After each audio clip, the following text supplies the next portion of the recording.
Hello and welcome back to the joinDOTA League Season 2. This is going to be a playoffs game. This is the second game of a best-of-3 series between RTK Gaming and Armada Gaming. AG were able to come through in Game 1 with a very convincing win over RTK Gaming, even though it started out pretty shaky, giving up some kills on that Death Prophet versus the Naga Siren. Naga Siren was looking really good, but in the end, Armada Gaming was just able to completely snowball and push down all of the towers very quickly. So without further ado, we'll jump into this draft fairly quickly. I'm Grandisfee and I'll be casting, and I'm joined today by Hefla. Welcome to the cast, Hefla.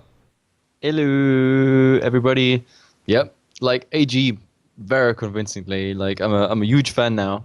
No, actually, I mean it wasn't that overwhelming. I mean the Tidehunter, like I was impressed by his farm. It was similar to what a Darkseer did, but of course Tidehunter coming online much earlier in the game before the wall, for example, wall, ice blast, vacuum, static storm, everything. That whole combination. It needed a Naga, and the Naga not having the Radiance ready for at least some counter push.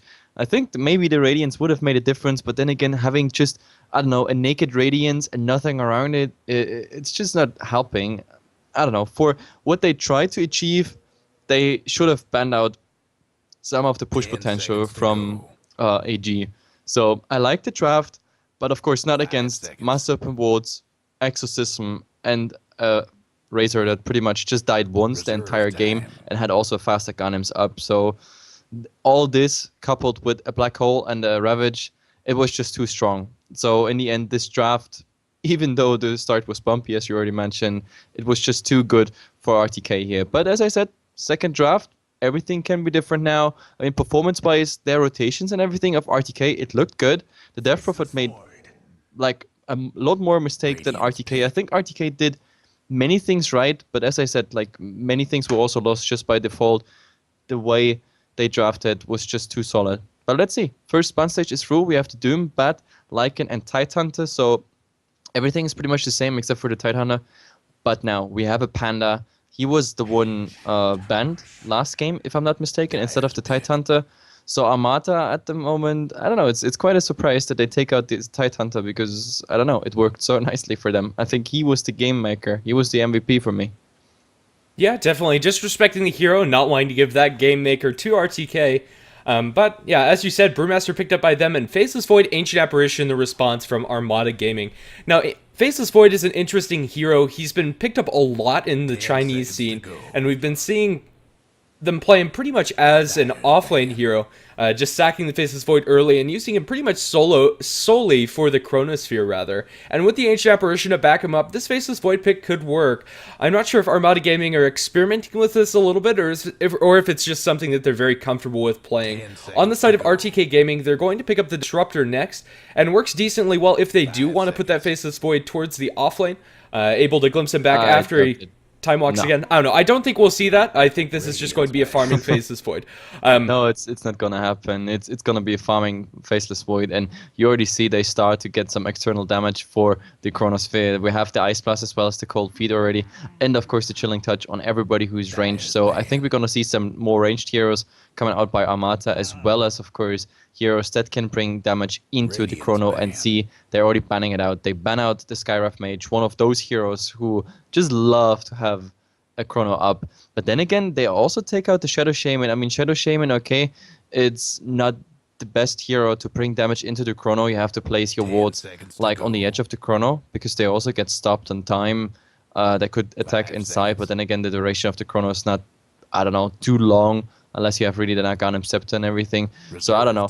They just want to take out that push potential, I guess. And let's see what else they go for. I mean, they still like a mid, for example. Invoker would be a nice candidate. Like Exort Invoker plus Void Chronosphere is always amazing. And Armata banning out the Naga. Even though the Naga sort of failed last game, they still don't want to see it. Yeah, definitely. They already have the Disruptors, so that's a bit of a start for that combo. The Naga would be a little bit weird on RTK Gaming, as it is on the Dire side. You'd probably see that Naga take up the safe lane if they did pick it up. But either way, other options for Armada Gaming, they could go for the Queen of Pain, another hero that offers a lot of damage inside the Chronosphere in that mid position, and something that might be interesting to see. Lanes decently well up against the Brewmaster on top of that, so could be an option for them. I don't know, I think Invoker is just your safer choice and all around a better hero. Reserve time. Yeah, absolutely. Just someone said like, "Oh, what the hell? 4 stand-ins?" No, it's like those stand-in tags. They always come when players are not registered with this team as such, so they automatically get the stand-in tag. But I just assume that Armata like has like a, I don't know, a shuffled roster whatsoever. They are regrouped. Um, so therefore the stand-in takes, like, I don't think 4 stand-ins would even be allowed. I think 3 stand-ins are max, but even that, like, yeah, but it doesn't matter. I don't think any of them is actual stand-in, maybe one, but the rest is actually belonging to the team. But let's see what we got here with the third and fourth picks. Mirana it is for Amata, and on the other side we have a Wraith King. So the question is farming or support Wraith King. Could be both still, but let's see. I mean, they still have one more pick on Amata's side, which means they could go for something in synergy with the Mirana. Shadow Demon would be, of course, the candidate.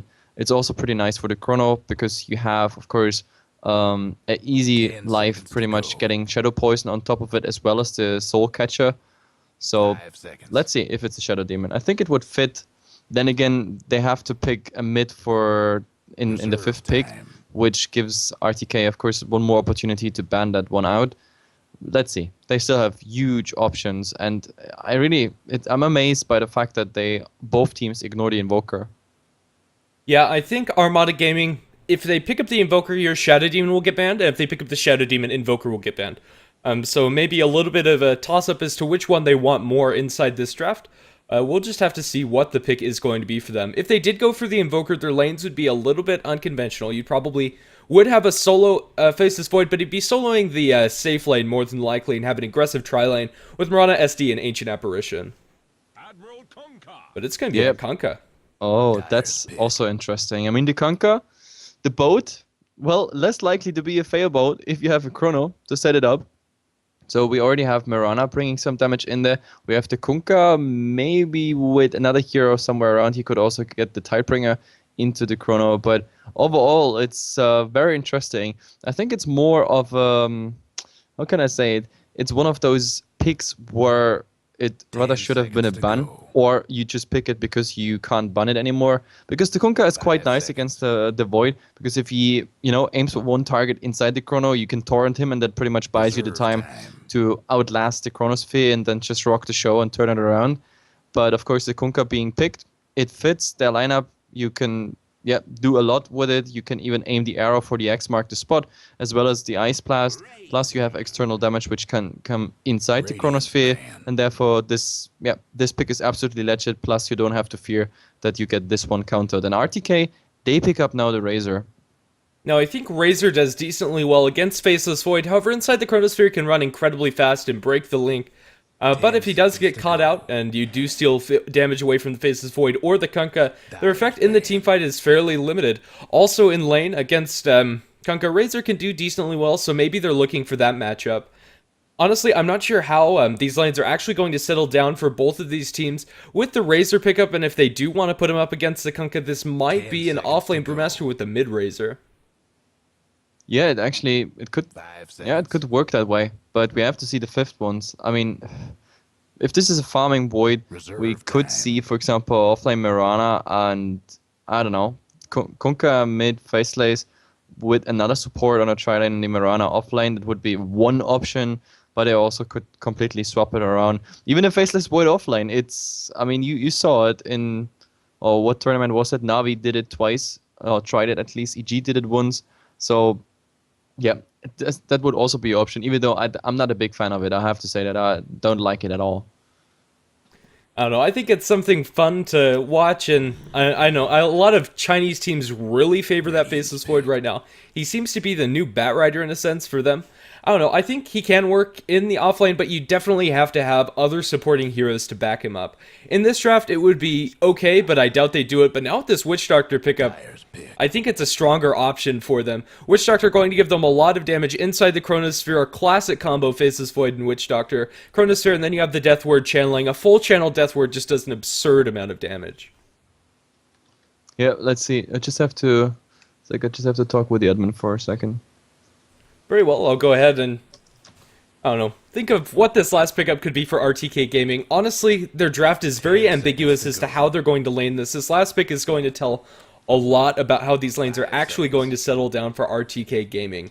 With the Disruptor Wraith King +1, that could be an aggressive tri-lane, but whether that Wraith King is a support or a carry is still yet to be seen. Still plenty of time to think about this last pickup for RTK Gaming, and their survival in the playoffs is on the line in this game. If they lose, that's the best of 3 over for RTK Gaming, so they're probably going to take their time, just thinking of what the best option would be for them. If they feel that this Faceless Void is going to go towards the safe lane, and it's not going to be the off-lane Faceless Void with the mid-Kunkka safe lane Mirana, then in that scenario, I think going aggressive for RTK Gaming would be a good choice. But in the chance that they do misjudge these lanes coming out from Armada Gaming, Faceless Void would have pretty much free farm in that lane.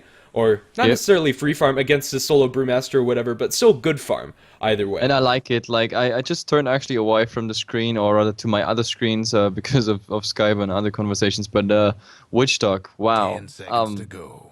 I'm amused. I'm impressed. I'm happy because I haven't seen this combo in quite a while. Like I'm always advertising it. Whenever I see a faceless void, I'm like, ban Witch Dog or he will get picked. But unfortunately, some teams just ignore it.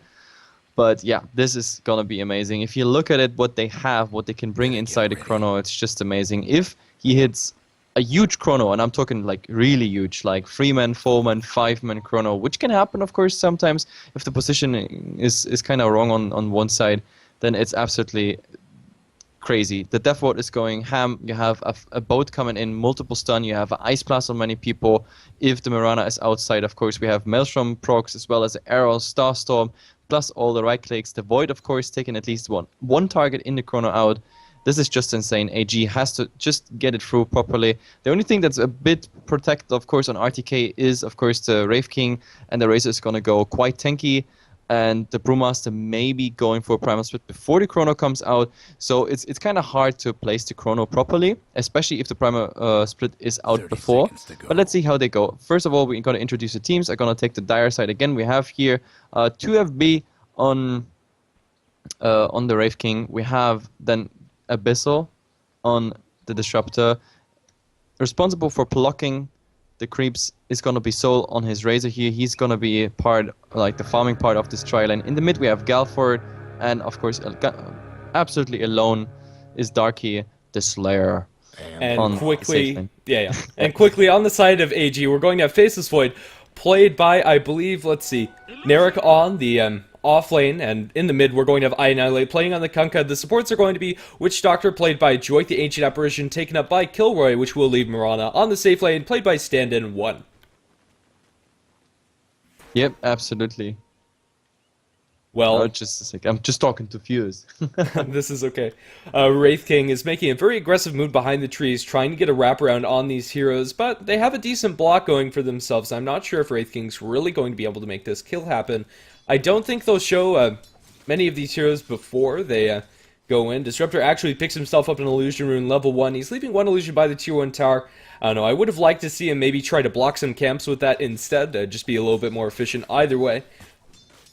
So, let's see, these solo matchups, Clockwork is actually going to get a Cogs into Faceless Void, but Faceless Void is doing good return damage to Darky. I think he wanted to try to burn the mana of Narek, but it's just not going to happen there. And Faceless Void should have a wonderful lane here. 1v1, Clockwork is probably favored, but still, Faceless Void should farm decently well and at least get his levels, get an early level 6, and should be able to make something happen around the map. Yeah, the level 1 Cogs is really just for burning the mana. Like now he actually is level 2 with the Battery Assault, so if he gets the Void alone, then he has to, yeah, I mean the level 1 Battery Assault won't kill him, but still, it will do a chunk of damage, and therefore, let's see, I mean so far, Mirana actually able to, I don't know, zone him out a bit, but the creep wave now is pushing, and the Wraith King sort of stuck here at the side. He will eat through that tree, I guess, and then come around, but I don't know. This is really risky what he does. If those three see him, I don't know, might actually flip back. Yeah, definitely. I don't know, 2FB has spent the entirety of the game down in these trees, and one might spot him out. Looks like he's just going to buy something at Side Shop. In fact, just going to peek in there over at the Side Shop area, maybe trying to find this Wraith King, because he is missing around the map. Yep, and a Haste Rune spawns. Actually, this is a nice opening for tri-lane versus tri-lane, of course. We saw what difference sometimes runes can make, and now maybe the Wraith King is coming out, and yes, oh, here comes the stun. Nicely disjointed by one, and he'll be just fine. No other follow-up. Yep, the leap was just perfect. Not just disjoining the static link, also the stun by the Wraith King. That would have actually hurt if he would have taken that stun, especially with the Disruptor having Klims. I don't know, I think he picked up Thunderstrike first, if I'm not mistaken. But yeah, now that he had the Klims, I don't know, if he was closer, he could have Klimpsed him back after the leap. So maybe the Wraith King could have faked the first stun, and then they wait for the leap, then glimpse him back and then go for the stun. I think that would have been a first blood. But of course, after that, you're always smarter and you can talk about it. Like this way, they tried it, but Mirana fast on the reaction.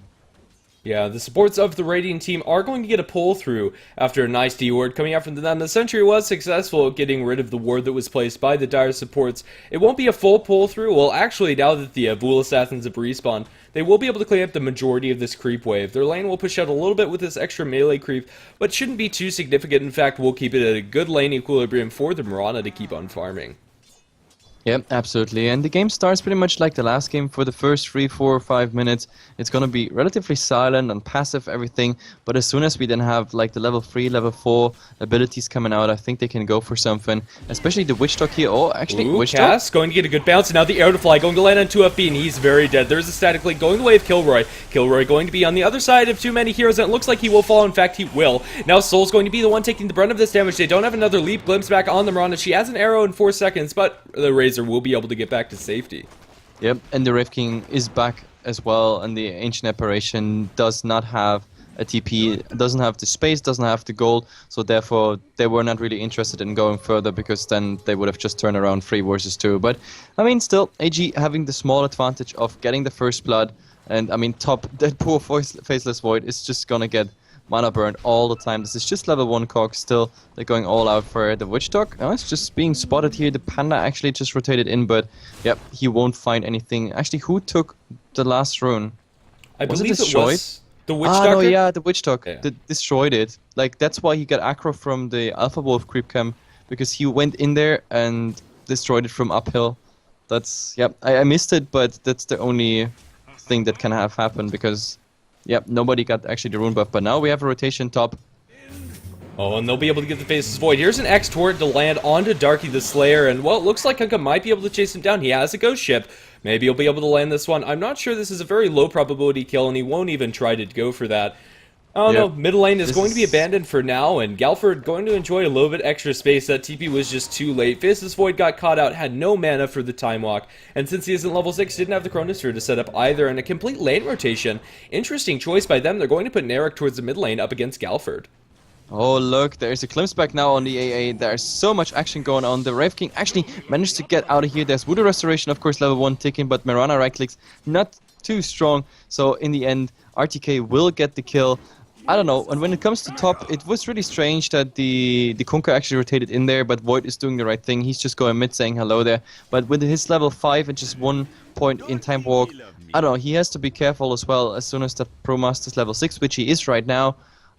I don't know, maybe the 6-minute rune is a double damage, for example, a guaranteed crit, not time lapse, that might be, I don't know, backtracked, I mean, of course, that is very, very dangerous, but let's see how it goes. The Kunkka sort of rotated for nothing because the Void was already dead, but I don't know, this tri-lane here, it could really go either way. It's all about who's the lucky one. Unfortunately, Mirana this time not landing the arrow, but Kunkka is rotating in, make that a quattro lane.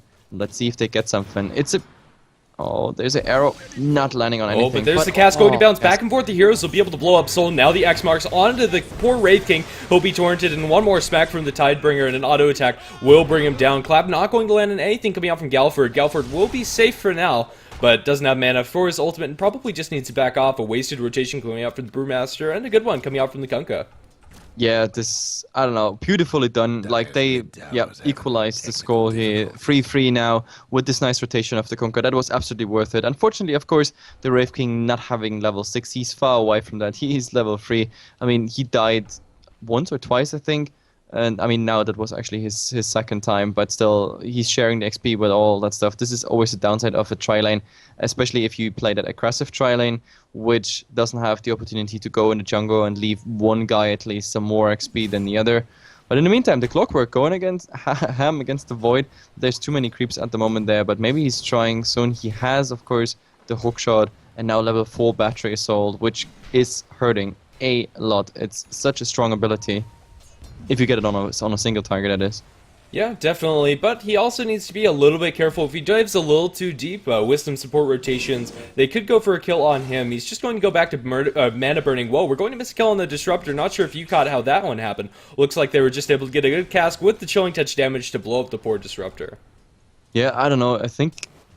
I don't know what he did there, but he was somewhere in the jungle, and the two supports were just waiting for him. Clockwork on top is just harassing him, but in the mid we're gonna see soon again. As soon as I think a thunderclap hits, we're gonna see the Wraith King coming in. Problem is he has no boots. What's arriving there? Actually, now they're just on the way in the courier, and then I think they want to go for that Kunkka. It's a high value kill, of course, because he's level 8, and yeah, that would definitely be worth it. Definitely. Galford does have the ultimate available and mana for both Clap and ultimate, so I think they'll start off with him if they do want to go for a kill in mid. But at least for now, Wraith King is just going to back off. Well, now he's smoked up with the Disruptor. Now it's go time. Smoke is going to break. The Kunk is playing very aggressively. Clap going to land, and now the Brewmaster split. They'll be able to lock down I Annihilate, and he's just going to be blown up, playing way too aggressively there. But on the top lane, Faceless Void's going to die to the Rocket Flare, and Clockwork eventually will follow these supports, but a good trade for the Clockwork. Getting kill in the Faceless Void and getting solo experience for that is definitely okay. Yep, absolutely. Trading that Void, who is like a really dangerous part of AG's draft here, for a Clockwork, absolutely worth it. In the mid, well, actually I think they want to go here on that Witch Dog. Glimpse. Where's the Glimpse? They have Vision, there's the Glimpse, and now they have 2FB with the Sun, and now Joy in a lot of trouble. Disruptor waiting the right amount of time in order to get that stun off. Well, with Voodoo Restoration, no, it's not going to be enough. Definitely not. Wraith King, he's going to be brought back. Here comes the boat, and he's just going to... Oh, it's actually going to miss. And 2FB is surviving now the time walk. He's going to get the auto attacks. Well, nicely juked on the boat, but either way, going to spell the end of the Wraith King.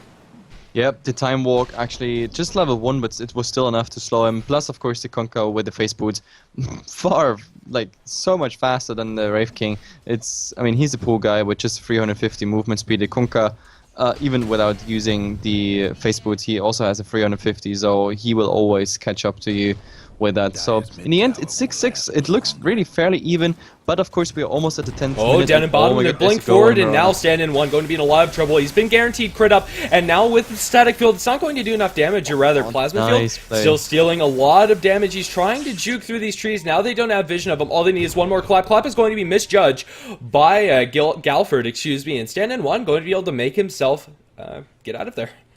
I don't know, that was first of all, awesome play by the Mirana. Oh, I think we have a go top. Kunkka's gonna find the Wraith King. Yeah, well, Wraith King in a little bit of trouble, but on the backlines, they're going to hookshot up the Faceless Void. He is silenced up inside the stack field. There's the boat onto the Wraith King. They're going to lose the Faceless Void for this at the very least. Now the Wraith King is going to die. In the end, I Annihilate notches himself another kill. He's going to start turning onto Darky. He is bottling up for the extra mana. It's going to have the combo with the X as well as the Torrent. One more cleave. I don't know, Darky... He was hanging around a little bit too long there, but in the end, he will just back off. Yep, and at the moment it just trade 1-1. It's absolutely amazing. But I have to say something about the Mirana. Like, that was an amazing play. He saw that the plasma field is coming out, so the first thing he did was like hugging the Razor so he doesn't get like the amplified damage, because it scales with range. Like, the further away you get more damage. So he actually survived that. I actually thought, like, if this was any pub or like a worse player, he would have just, you know, ran directly closer to his tower and whatnot. But oh my god, there's an Ice Blast hitting directly on the arrow going to land on the Soul. Long range arrow, and now the Witch Doctor Death Ward. It's going to get this kill onto the Razor. Nothing he can do there with that 5-second stun. Speaking of the run, a wonderful kill. On top, they are going to lose their Clockwork, mostly to the Faceless Void, I believe. Didn't even have to use the Chronosphere there. Looks like they had the Kunkka to combo him down. With the X marks. In the mid, we have a go here on the Ancient Apparition by the Panda. He's using the Primal Split, therefore he's not going to be frozen. And yeah, Boulder Toss as well as the Fire Panda just eating through this poor Ancient Apparition. But there's a stun. But the stun is going to be disjointed just by the Mirana. But glimpse onto the Mirana, arrow to fly, Disruptor, he's able to get away. Now the casting's going to bounce only to creeps, however. Now one more Lucky Cows pads back to 2FB, and they're looking for more. Well, Kilroy going to tell us when the Pan Ultimate was used. Looks like he didn't mean to put that in all chat. Stand in one, maybe fishing for another arrow before he goes back. He's very low on health, however, and eventually will just back. Yeah, this is an add-on, by the way. There's a nice plugin you can get, which, like, I mean, nobody's talking about it, but everybody has it. It tracks, like, the cooldown of the big abilities. You can even program it, what it's taken care of. So, yeah, It's actually funny because I sort of, oh god, the clockwork. Moonlight Shadow is protecting the other two, and now they go. X marks Torrent boat. The cogs are going to be there, but in the end, he's just going to be a fish in a barrel for this Ancient Apparition ultimate to land. He's going to hookshot with his dying breath. The Clockwork Flare going to do a decent amount of damage to Joik, but in the end, not going to matter. A little bit of Static Link going the way of I Annihilate. In fact, a fairly large Static Link. He's going to be hitting these little ghosts for absolutely no damage. I think actually just doing one. Eventually, his damage will come back. Yep, absolutely. I don't know, at the moment AG of course having 2 kills advantage here in the 13th minute, and I think we have to look the first time in the crafts. At least I'm trying for the last 3 minutes, but it's so much action on each and every lane, fights break out at the same time, so it's even hard for us to keep track of that. But looking at the XP craft, we have 4k at the moment for AG, and about 3k also heading towards the 4k mark for AG in the gold craft, so it's pretty much the same picture as last game. Oh, bottom. Ice Blast. Yeah, there goes the boat. It's going to land on a 2 and a cleave to get the double kill for I Annihilate. What a wonderful combo coming out for them, and the Disruptor needs to be a little bit careful. Darky's rotating in, and I Annihilate doesn't have a lot of mana to speak of. And he might get caught out here. He's, I don't know, walking towards the north. There's no tier 1 tower there, and he's just going to get caught in with these creeps. And with the battery assault, they'll be able to clean up the kill on the Kunkka. Not exactly sure what he was trying to do there. Just securing the retreat of his supports. Yep, and this is also very nice, of course, for the Panda. That's like a huge step towards his Aghanim Scepter, that he secured the kill there, getting the last hit. But in the meantime, Brave King just saying hello to the Mirana. This time the stun actually hit, but he's level 6 and Mirana is level 9. So, the Ice Blast. Oh, there's the ultimate. He just walked straight into that. Now the arrow. Oh, don't think they can follow that up. He's too low. Now the clap going to be dodged by that leap, but what a beautiful Ancient Apparition blast, getting the ultimate off of 2 FB, and that's actually a pretty big deal. That's going to be on cooldown for, I don't know, 260 seconds. Yep, this is it's always bad if you die early on a Wraith King. 260 seconds, like the scaling of that ultimate is quite harsh, to be honest. It's 260, 160, and then 60. I don't know, like when you have of course level 16, then you don't really care because then that minute is just passing by so fast, but at 260 cooldown, that actually hurts. And now on top, we actually have 3 heroes of AG, and let's see who's rotating. Oh, they want to go on the race already. Torrent boat going, or not Torrent, and the boat's actually going to miss in the end. Ancient Apparition ultimate going to suffer the same fate, not hitting on any heroes, I believe. And in the end, here comes the Time Walk in the Chronosphere. He's going to start focusing on the Disruptor with that Mask of Madness. He's silenced up. Maybe he'll be able to get this kill, but he's going to be stunned up by the Wraith King, and the interesting choice of targets coming out from the Faceless Void. Dot. Oh, but in the meantime, the Clockwork actually does the proc get through. No, the cold free actually not procking, but now he was already faking 1 hook shot. Come on, give me a good hook shot. He could theoretically go for it. There's a lot of follow-up coming. But let's see, there's first of all, there's arrow flying. Everybody's dodging it now. There's a rocket again. Oh, nice hook coming out from Darky. And now he's going to get him in the cogs. A nice pickup on the Mirana. Ancient Apparition Blast going to be very short range. Should get this kill on the Clockwork eventually. 1 more tower shot to secure his fate. Kilroy going to be focused down by these Broodling minions. He will be stunned up in a dominating streak for him. And, well, we know the Panda ult was used at 1530 yet again. Tier 1 tower going to be under pressure now. And I love how the Kunkka is watching here. Maybe he's waiting for something. Yeah, the boat is coming. It's flying. It's only going to land on 2 FB, and I think he X'd himself there. They will get the kill on the Wraith King in the end. Double clap coming out from the Brewmaster. He'll be able to blink away to safety. Tier 1 tower is still alive and not in deny range. They should be able to clean up these this creep wave. So in the end, I don't know. Not the worst trade for AG, but still. I don't know why they didn't see the Kunkka. I mean, I think it was nighttime at that point still. So really, he stood on the edge of visibility and, yeah, waited for a nice timing with the boat. He knew the Wraith King ultimate was down because he had the luck to step into Ice Blast with low HP. We saw that in the mid. So, yeah, with that long cooldown, we just talked about it. Very, very bad for the Wraith King, of course, going down. But at least he doesn't have to worry. He's coming back just 2 more minutes and he can die at least once for free. Yeah, well, Clockwork going to throw a flare down. Whoa, that's an Ancient Apparition Blast. So many dots on this map. Ancient Apparition Blast going to land on the Clockwork as well as the Razor. And now, X marks Torrent going to land, coming out from I Annihilate. Actually, he's going to disjoint that yet again. Boat coming through. We'll give him the boat buff, but it's not going to stun any heroes with the Mirana ultimate. Hookshot going to land on the allies. So Kunkka should survive here with the Voodoo Restoration coming out from Joik. The Mirana ultimate is going to wear off fairly soon. And he's juking through the trees. His TP is on cooldown. Galford's looking for him. Looks like Annihilate might want to make a turn here. I don't know, fairly aggressive. Now the Blink-In coming out from the Brewmaster. He's going to be able to get the guaranteed crit onto Joik. Joik trying for all he's worth to get out of this, and with the Force Staff, he'll be able to make it out to safety. Now Kunkka on the backlines. He's falling very low, and he's going to give his life yet again for a support retreat. Yep, that is really, like, Kunkka, this time it didn't work out. I mean, all the time he, like, you know, been staying around and even got the kill and got away with it. This time, just didn't work out. Now the question is, do they want to defend mid or do they want to trade the tier 1 towers? For now, the glyph has been used on the dire side, but of course the tower... Oh, there's the arrow flying, not hitting anything, and the disruptor actually coming in. Static Storm Connect Field's a little bit late, however, it's not going to get them. They will be able to glimpse back, and now the Chronosphere going to catch out 4, just going to secure the retreat. A very low-range H Apparition ultimate going to catch out 2, but in the end, not going to amount to anything. The Mirana too low to really do much, and will just TP back to base. Don't think she'll get caught out. No mad flares coming out from Clockwork. Yeah, it's really too bad that this Void goes for a Mask of Madness build. I really don't like it. Like, the utility Void, when the farm was not too impressive, which it wasn't on his offlane, then I think the Aghanim's rush directly is always good. Just keeping a Morbid Mask maybe here if you need the region, if you actually find the, I don't know, the time to farm on a lane.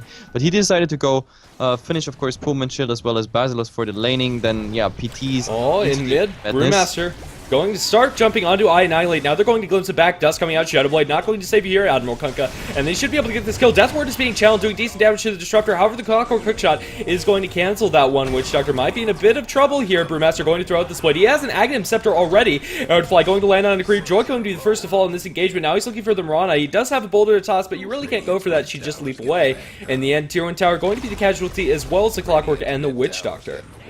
Yep, beautifully done here.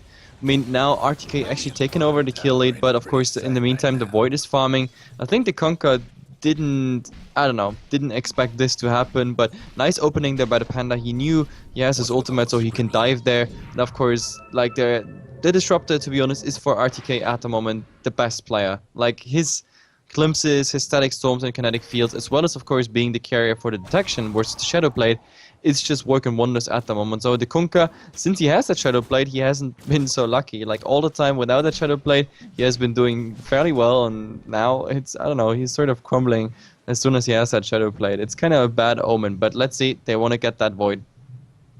Yeah, well, let's see, he should be okay. I don't know, they have vision with the flare, definitely. Now the hookshot from long range going to land. He's going to be able to cogs him solo. Now the glimpse actually going to pull him outside of the cogs into the loving arms of the Brewmaster. Now with the clap, they'll be able to blow him up. Static Storm probably not necessary there, but just making sure he didn't get off any more spells.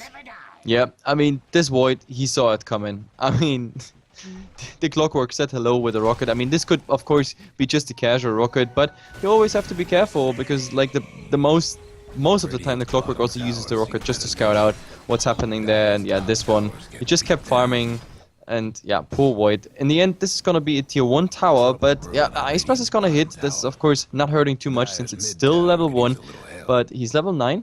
But in the meantime, of course, they chip away a lot of damage on the tier 2 towers. Look at this, Mirana doing quite a dent now in this tower. There's a third of the tower down, and top also almost a third gun, so it's pretty much, let's say, tier 1 tower plus Void bonus, and they just lost to a third of HP on their tier 2 towers. It's a trade that still goes for RTK, but it also shows how nicely and relaxed AG plays this game here. They know exactly when they're losing on a certain point, but they know also exactly how they can get back whatever they lost. And now in the mid, oh god, there's the Ice Blast hitting. Well, now the X-Torrent boat, it's going to land onto the Razor this time. He won't be able to juke it, but the Torrent is going to be off the mark in the end. Soul, don't think he's going to tick down, yeah, with only level 1, and now the Mechanism coming out, he's going to be just fine. Kunkka just going to end up being a little bit harassed. Boat is on a very... Did you see if he opened actually with the Shadowblade Tidebringer crit, or did he just went directly for X-Mark? Because I think he would have gotten a kill if he opened on a creep, and then for X mark the spot plus ship, of course, but I don't know. Like, I think, yeah, this Tidebringer crit damage from the Shadow Blade, I think that would have made the Razor shatter here, but in the end, of course, that was for nothing. And all Mirana, she still has to leap. Well, she's going to, well, actually, you can't disjoint the Drunken Haze. They're looking for Dust coming out. Arrow to fly, going to land on to Galford. Will they be able to get him down? I don't think so. With the Death Ward, maybe they will. Will he be able to get the split off? Yes, he will. Here comes the boat. Not going to land on much of anything. Here comes the Chronosphere on the backlines, as well as the Static Storm dropping down onto Joik. Let's see. The Brewmaster is trying to stun down these heroes. Throws the Kunkka up in the air, and now focusing on the Faceless Void. He's going to be able to stun him up with the Boulder Toss. Kunkka is still flying in the Cyclone. Now he's coming back into this fight. He's going to be caught by the Razor. Clockwork Flare is going to land on the Faceless Void. Now they're going to be able to get the kill on the Kunkka as well, and 4 heroes down on the side of AG. This was such a horrible fight for AG. Like, this was beyond imagination. I think everything went wrong here. The Chrono, yes. I mean, but the problem is the Brewmaster, I don't know how much HP he had. It couldn't be much. It was probably like 300 or something. But he got the Primal Split off. That was mistake number 1. Then the Chrono actually got the Mirana with Assault, like Battery Assault Clockwork directly on top of him. So the Mirana died, wasn't able to do anything, and of course, and then RTK with this just turn it around. Like, yeah, that was horrible, horrible, horrible. This Chrono helped the enemy more than it actually hurt them.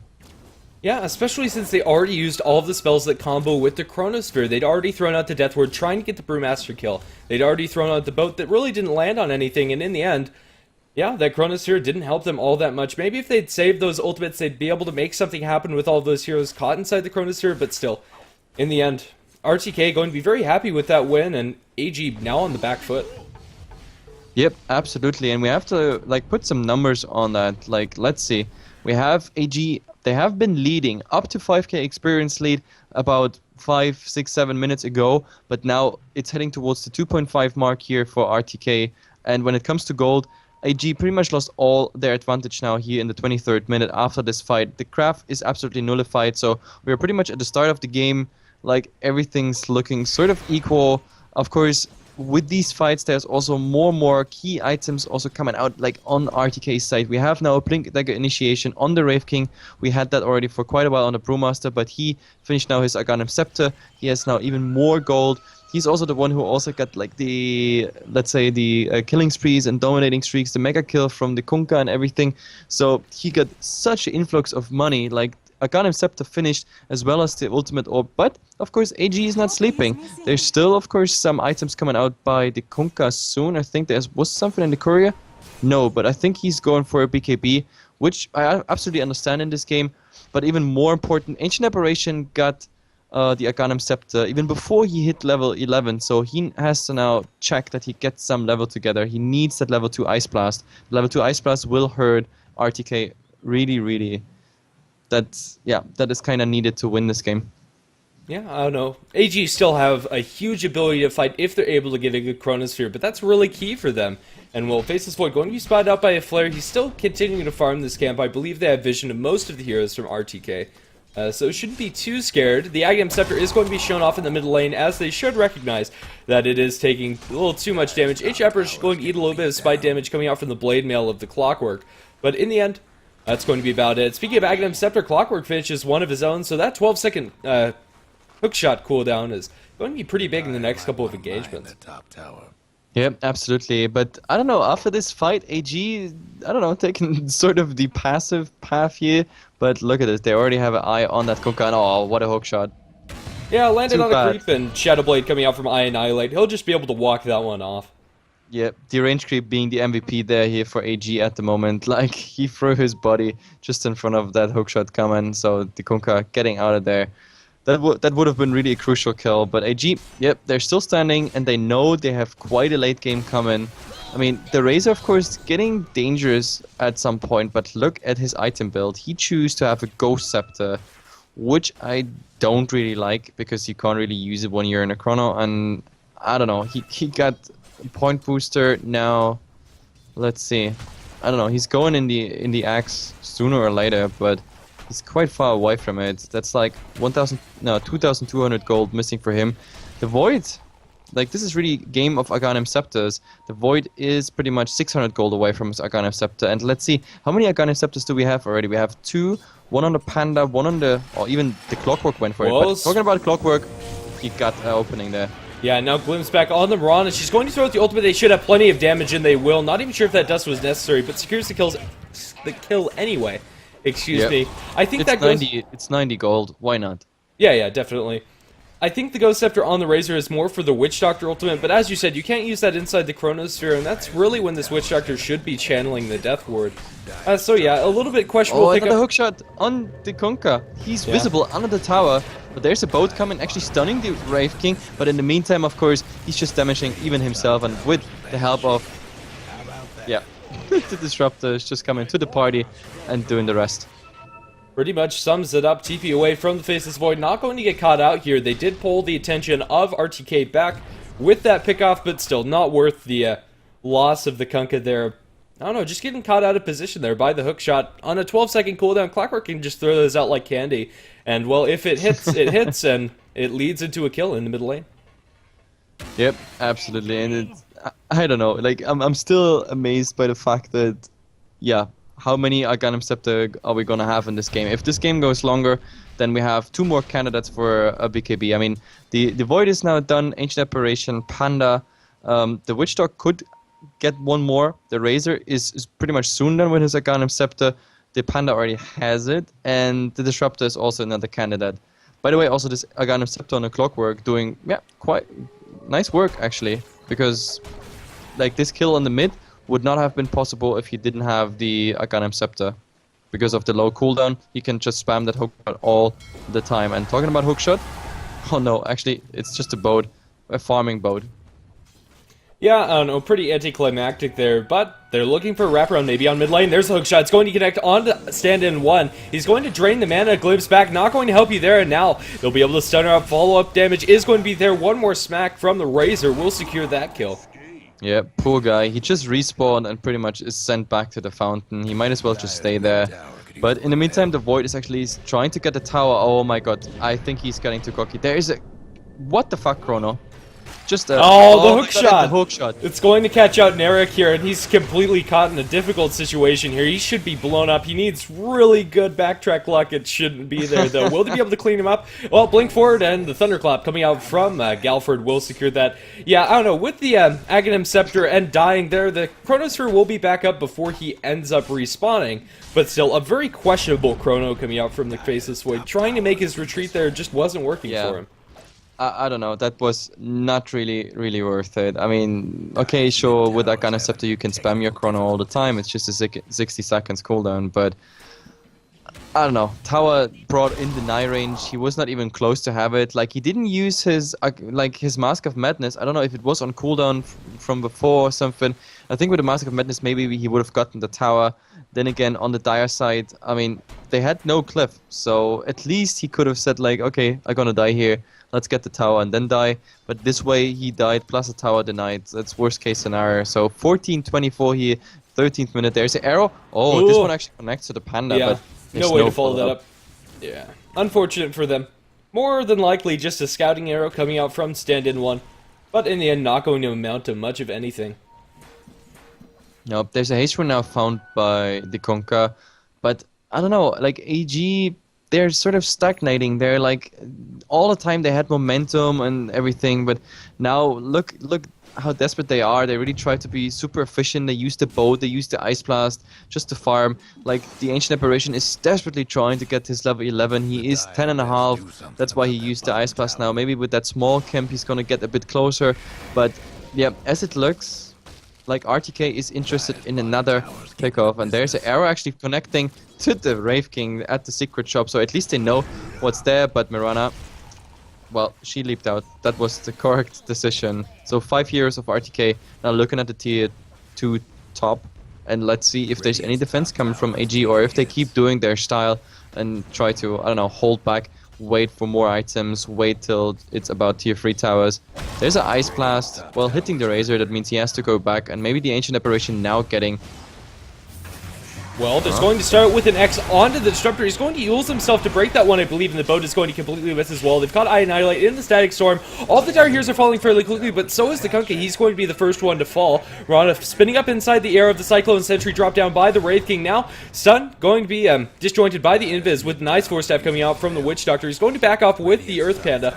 Well microed there by RTK, but the other ones weren't able to secure a kill. At least they were able to get the tower and the Kunkka kill up in this top lane. It's still a good trade. I mean, it's a Kunkka and a tower. Why not? And the Void in the meantime tried to farm anything. I don't know why he didn't join the fight, because I think with the Chrono they could have made something possible. I mean, the Kunkka was anyway dead, so you could have placed it on top of the Panda and waited out or anything like that, but he rather farms at the moment. But I don't know, Aghanim stepped the void now with the Casual Ochre Club going into BKB, I assume at least. I'm not sure if this is all working out, but as I said, the game is over when the throne falls, and simply for that reason, they still have all the chances in the world. Yeah, definitely. I don't know. This just doesn't seem like the same AG we saw last game. I don't know. Just a little bit last game misplaced. I don't know, but that's the biggest problem. It's always easier to play if you have momentum and if you have an advantage. And like, regardless of what the Death Prophet did in game 1 in the mid, like AG had always a gold and experience advantage. Now suddenly everything turned around. I mean, gold-wise, it's still equal, but the problem is when it comes to 5-man Dota, RTK still just stands better. That's the biggest problem. And they also find the pickups. I mean, Mirana died now 3 times in a row. Like, is barely having any impact in the game because, like, she's, I don't know, she's getting taken out by pretty much everyone at the moment. Like the Clockwork and the combination with the Klims, like the leap is just not enough anymore. That's the biggest problem. Also, like the supports now having all the time dust with them. It's even the Moonlight Shadow doesn't help you anymore. So team fight wise, RTK just much better, but they take quite a while for this Roshan, so they know Roshan is happening by now. There is a blink by AG, but I don't think they bother. Or maybe now they got the memo. There's actually an Ice Blast flying, and look at the Wraith King. He's really low. Oh, this one is definitely gonna hit and hurt, and he's getting stunned. There goes the ultimate. Maybe that's now the wake-up call. There is the Moonlight Shadow. Yes, they want to contest this.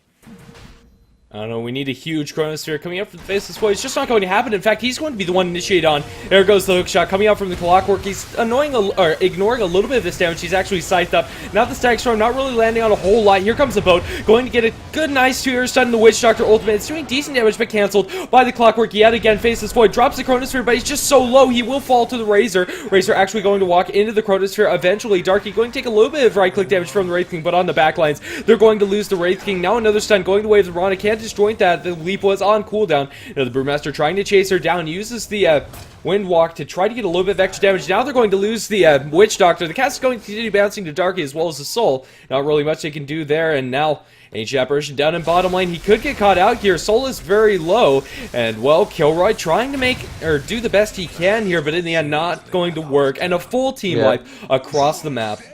Yeah, Mirana was just, I don't know, dueling with the Brewmaster, but in the end the Brewmaster is just winning that duel easily.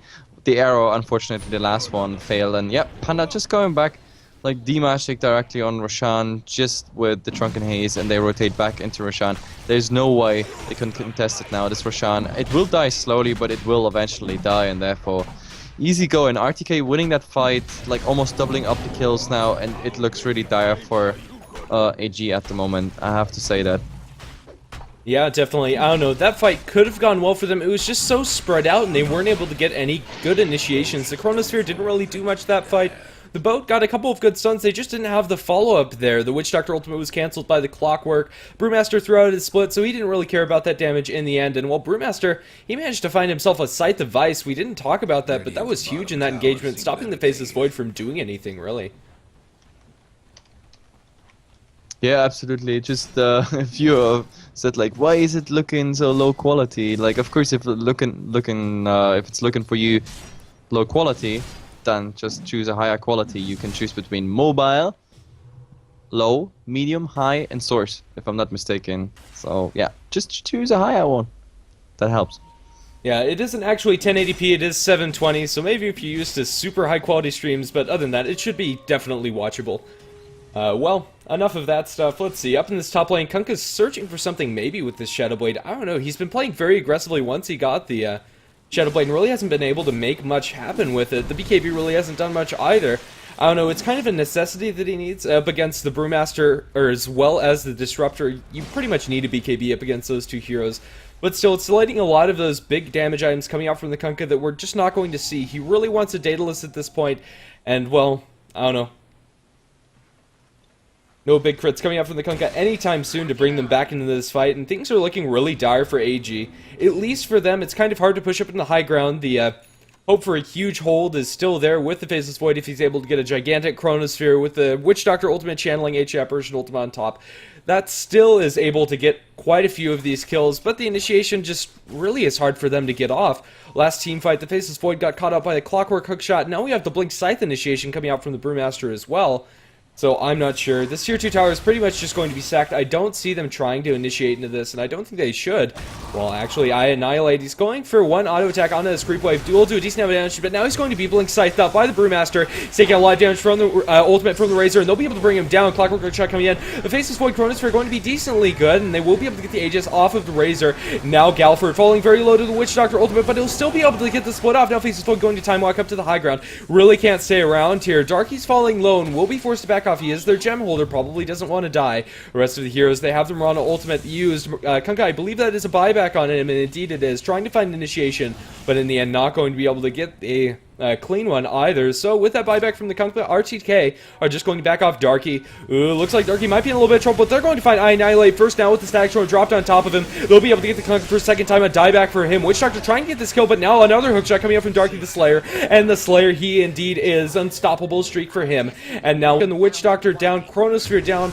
It will come off a cooldown before the high ground push comes up from them, but definitely a tier 2, and well, RTK might not stop there.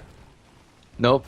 I don't think they have to stop there. There is, I mean, I have the Stormers ready with the Arcanum Scepter. Like the cooldowns are really low, so they can go further here without any problem. Clockwork just sending a rocket again, and yeah, look at it. I have Stormers coming out. There's just the arrow flying, just stunning him. Oh, actually, this might be a bit dangerous. Yeah, Ancient Apparition Blast is going to latch onto the Razor, leap away from the Mirana. Chronosphere going to come out, going to catch out two heroes. He's trying to decide which target, but he's going to be used up in the air. They're going to lose the Wraith King ultimate at least. But now Galford going to be the next target of choice, but he's just so darn tanky. Razor was able to get it out, or get out of there alive, and it looks like they'll just be able to back off. Chronosphere leaves much to be desired. Razor with that Aghanim Scepter, Ancient Apparition ultimate on top of them eventually will fall. Now has the Refresher, and his team are looking for a pick-off here with the smoke up inside the Radiant Woods. I don't think they'll be able to find anybody. I think AG are just going to stay bottled up in their base. But this Mirana, I don't know, she's pushing out. This could be huge for the pick-off here. They don't have vision. No flares being thrown up by the Clockwork just yet. And stand in one. Once he shows himself to this creep wave, he's going to be in a lot of trouble. They're pinging him out. Well, where's the initiation on this Mirana? She's way too far ahead. The Clockwork Hookshot's going to actually miss, but the Blink initiation's there from the Brewmaster, and she's going to be blown up. No way that Sand and Eye is going to survive there. Way too aggressive coming out from her as well. Now, Razor is still down for 30 seconds, so RTK might have to wait it out for the double ultimate coming out from him, but I'm not even sure. Chronosphere is available, and I think they'll wait out for this Razor, but he's going to be back before too long. Doesn't have Boots of Travel, and doesn't have the gold to buy them either, so I don't know. Before they go high ground, I think you wait for the Razor, but once they do have that, it's going to be fairly straightforward for them to end this game. Yep, absolutely. This, I don't know. I just don't see how AG is gonna come back from this, even though like their combination is it's still strong and everything, but the golden experience lead is it's just too high. Like 5k gold, that's not too big actually, but when it comes to experience, like RTK playing like all together with all the Arcanum Scepters and whatnot coming out, it's crazy. Disruptor actually having the Yules against the Void in last fight, for example, not fast enough, triggering his BKB. But yeah, RTK is playing it safe. They go back, they want to find some farm, maybe they're gonna scout out the Witch Dog here. He definitely should TP out ASAP. If there's a random rocker just scouting for like, hey, maybe there's someone in the side shop, then he will be dead. But yeah, they want to go systematically, which I can understand. The tier 2 bottom is already 50%, so why not going for it? This would be then the last outer tower, and from there on they can just, I don't know, every time they push, make a dent into the tier 3 towers. Maybe it takes longer, but eventually they will get through, and it's about time they take the racks. We are 41 minutes in, they have like double the kills. But let's see, I mean, AG, they're hanging on, and maybe we're gonna see some 3-2-2 action. Well, I'm not quite sure about that. The tier 2 tower at least is going to fall. They're saving the Razor ultimate for it. No need to throw that out. Ancient Apparition Blast is going to be a little bit mistimed. Won't catch out anybody with the main blast. The debuff will be dropped on the Razor, but I don't know. It's just going to tickle him a little bit while they go up towards the high ground, and that is their decision. Everybody's trying to TP back for this last engagement. They're still missing a couple of the heroes, and now look at the double Eye of the Storm. just do work to this tower. It's already down to half health. The Glyph finally will come out, but now Air to Fly going to land on a creep. Where's the Chronosphere? It hasn't been thrown out. It's BKB Chrono going to not land on anything. Now the Brewmaster splits coming out, stand into one. He's falling fairly low, these Brewmaster Brewlings. Well, in the end, it's not going to matter. Faceless Void going to drop to the double Eye of the Storm. There goes the boat. It's going to get a good combo off. Wraithing going to lose his ultimate, but just look at the damage coming up from the Razor. Eventually the Razor will fall. Another shine going the way of the Sanded Mirana, and now Mirana going to be the next one to fall. And this Brewmaster's just wreaking havoc this fight. They're going to use the hookshot in to get another kill, and now the Ancient Apparition, he's hexed up. GG called out, and Kilroy going to be the last kill of this game, and tying up the score 1-1. RTK are still in this. Yep, absolutely. Like, I've been talking about it, and some viewers were like, oh, easy for AG, they're gonna make the second game. And yes, they were. They took game number 1 so convincingly that I was like, oh yeah, this is gonna be a hard one for RTK. But look at them, they just showed us an amazing, I don't know, slaughterfest. And AG, I mean, they did here and there some good plays, but to be honest, it all came down to the Faceless Void not making the best plays, to be honest. The Kunkka at the start was amazing with his bows, and X marked the spot, and I don't know, but it just didn't work out. Like, they never got the real Chronosphere plus the external damage combo they want to get into. So we go into game number 3, and that also means, guys, for all those who join for the CNB versus Revenge game, it's going to be on Heflatv 2 instead of Heflatv 1, because obviously we go into game number 3 here, which means we have to use the second channel. Kylie, aka Horatio, is going to be there and casting it for you as soon as we are done. Me or Grandis, we're going to join Kylie there, but I think he's going to cast the first game solo, and we stay as we are, unless you want to get rid of me. But I doubt that. So either way, guys, we are back for game number 3, and on Heflatv 2, the other game is going to start at 3 CET, which is about in 50 minutes, so you can still make the draft and everything with us here. So